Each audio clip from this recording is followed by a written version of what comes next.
Dear CSITA members, மேலே கண்ட அந்த செய்தியை படிச்சிருப்பீங்க. போலியாக செயல்பட்டு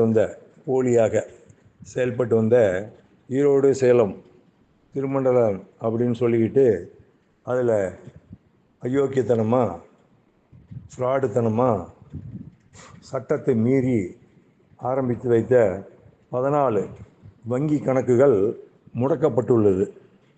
எத்தனை அக்கௌண்ட்டு? ஈரோட்டில் 14 வங்கி அக்கௌண்ட்டு, பேங்க் அக்கௌண்ட்டு கம்ப்ளீட்டாக ஃப்ரீஸ் ஆகிடுச்சு.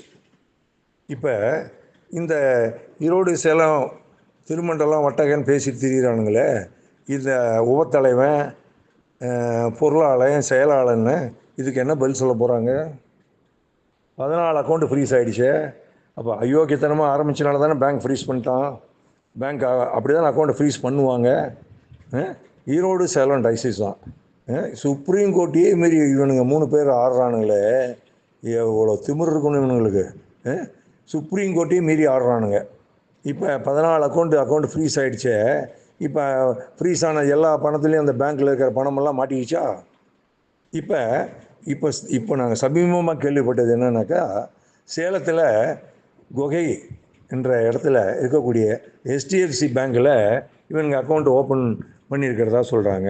14 அக்கௌண்ட் ஃப்ரீஸ் ஆனதை காமிச்சு இதையை வச்சு நாங்கள் போலீஸ் கம்ப்ளைண்ட்டும் கொடுத்து இந்த அக்கௌண்ட்டையும் ஃப்ரீஸ் பண்ணுறதுக்கு உண்டான ஏற்பாடுகளை செய்ய தான் போகிறோம். இதையும் நாங்கள் கேள்விப்பட்டோம். இதுக்கு ஒரு உபத்தலைவன், இதுக்கு ஒரு பொருளாளன், இதுக்கு ஒரு செயலாளன் தேவையா? என்ன இந்த லட்சணத்தில் போச்சுன்னா டைசிஸ் என்ன ஆகுன்றதை நீங்கள் யோசனை பண்ணி பார்க்கணும். ரொம்ப நீங்கள் ஆழ்ந்து சிந்திக்க வேண்டியது மக்களே, சபை மக்களே, ரொம்ப ஆழ்ந்து சிந்திக்கணும். 14 அக்கௌண்ட் ஃப்ரீஸ் ஆகிருக்கு. 1 2 இல்லை, 14 accounts has been freezed by the bank because they have not followed the rules and regulations.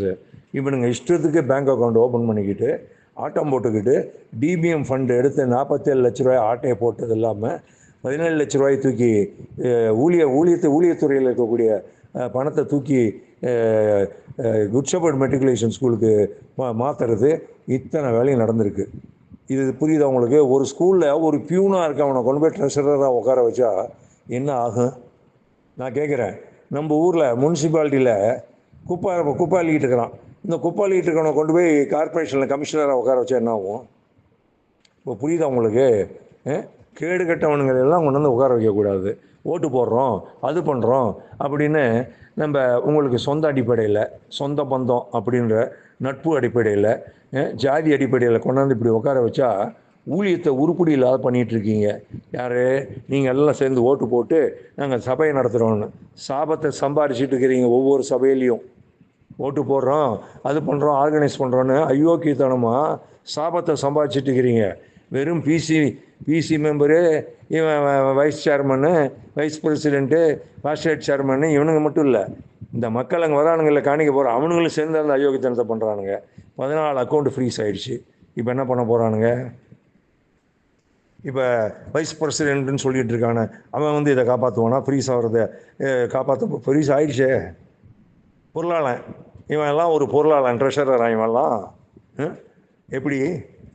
யோசனை பண்ணி பாருங்கள்.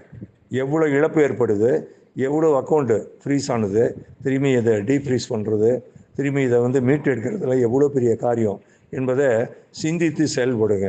சர்ச்சைக்கு பைபிள் எடுத்துகிட்டு போயிட்டு வாரம் போய் நின்றுட்டு பல்ல காமிச்சிட்டு வந்துட்டாங்க உடனே உங்களுக்கு ஆண்டவருடைய ஆசீர்வாதம் வருதுன்னு நினைக்கிறீங்களா?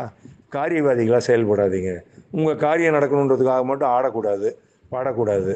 உங்களுக்கு வேலை முடிஞ்சிருச்சுன்னா, இப்போ கூட ஒரு சமீபமாக ஒரு இதில் பார்த்தீங்கன்னாக்கா எல்லாம் நடத்தி முடித்ததுக்கப்புறம் அவங்களுக்கு சம்பளம் போட்டாங்கன்னொன்னே அது அப்படியே அமைதி ஆகிட்டாங்க. எப்படி? இந்த மாதிரி தான் ஒவ்வொரு அயோக்கியத்தனமும் நடக்குது. இது கோயம்புத்தூரில் நடந்துட்டு இருந்தது. இப்போ இந்த சட்டத்துக்கு விரோதமான, சட்டத்துக்கு புறமான ஈரோடு சேலம் திருமண்டலம்னு சொல்லிட்டு இருக்கானுங்களா அயோக்கியனுங்க. சுப்ரீம் கோர்ட்டை ஆர்டரை மதிக்காமல் அவனுங்களால் இந்த 14 அக்கௌண்ட்டு ஃப்ரீஸ் ஆனது என்பதை உங்களிடம் தெரிவிக்க கடமைப்பட்டுள்ளோம். நன்றி.